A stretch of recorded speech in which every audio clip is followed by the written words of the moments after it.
એ આવો હતો અમારો વિદ્યાર્થી કાળ. અચૂક સાંભળો.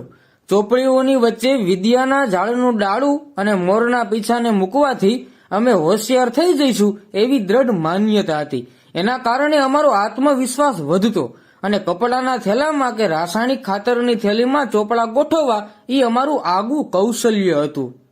ચોપડાઓ ઉપર પૂઠા ચડાવવા એ અમારા જીવનનો વાર્ષિક ઉત્સવ હતો.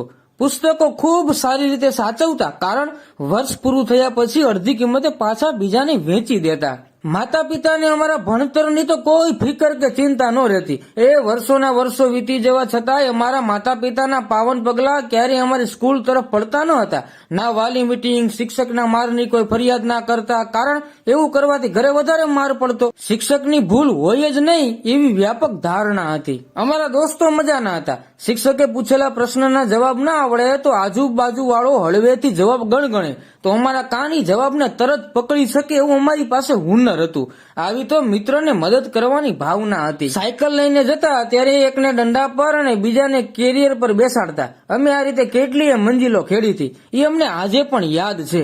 બોર વીણવા જતા, નદીમાં ધુબકા મારવા જતા. 1 થી 5 ધોરણ પાટી પેન સાથે ભણ્યા એટલે અમારામાં કેલ્શિયમ ભરપૂર રહેતું. 6થા ધોરણથી સાયવાળી પેન વાપરતા. ખિસ્સામાં બ્લુ ધાબુ, હોઠ પણ બ્લુ, આંગળીઓ પણ બ્લુ. આ અમારા ભણવા નહીં ધગશની નિશાની હતી. એ જમાનામાં ટેલિવિઝન નવા આવ્યા હતા. કોઈકના ઘરે ટેલિવિઝન હતા, બધાને ત્યાં નહીં. જોવા જઈએ તો કોઈ જોવા દે તો વળી ક્યારેક અમને કાઢી મૂકવામાં પણ આવતા. છતાંય અમને ક્યારેય અપમાન જેવું લાગતું નહોતું. નિશાળમાં શિક્ષકનો માર ખાતા કે અંગૂઠા પકડતા ક્યારે અમને શરમ કે સંકોચ નથી અનુભવ્યો, કારણ એ વખતે ક્યારે અમારું ઈગો હર્ટ નહોતો થતો. કારણ કે અમને ખબર જ નહોતી કે ઈગો કઈ બલાનું નામ છે.